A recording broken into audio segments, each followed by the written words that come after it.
सँगै पौडी खेल्न स्विमिङ पुलमा पुगेका कपिलवस्तुका एक बालकको डुबेर मृत्यु भएको छ।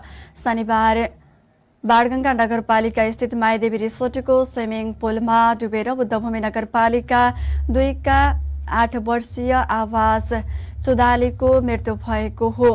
लाइफ ज्याकेट र उद्धारकर्ता नहुँदा ती बालकको अकालमा ज्यान गुमाउनु परेको छ। बालकको मृत्यु भएपछि स्विमिङ पुलको सुरक्षा व्यवस्थामाथि गम्भीर प्रश्न उठेको छ।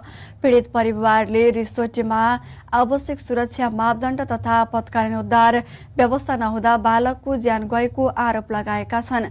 स्विमिङ पुल सञ्चालन गर्दा यस्ता संरचनामा लाइफ ज्याकेट अनिवार्य हुने तथा करिब 15 जना बच्चा बराबर कम्तीमा 1 जना लाइफ गार्डको व्यवस्था गर्नुपर्ने मानक अभ्यास रहन्छ। इलाका प्रहरी कार्यालय पिपराका प्रमुख प्रहरी निरीक्षक अर्चन पौडेलका अनुसार घटनाको विषयमा सीसीटीभी फुटेज हेरेर विस्तृत अनुसन्धान भइरहेको र हाल दुवै पक्षबीच छलफल भइरहेको जानकारी दिनुभएको छ।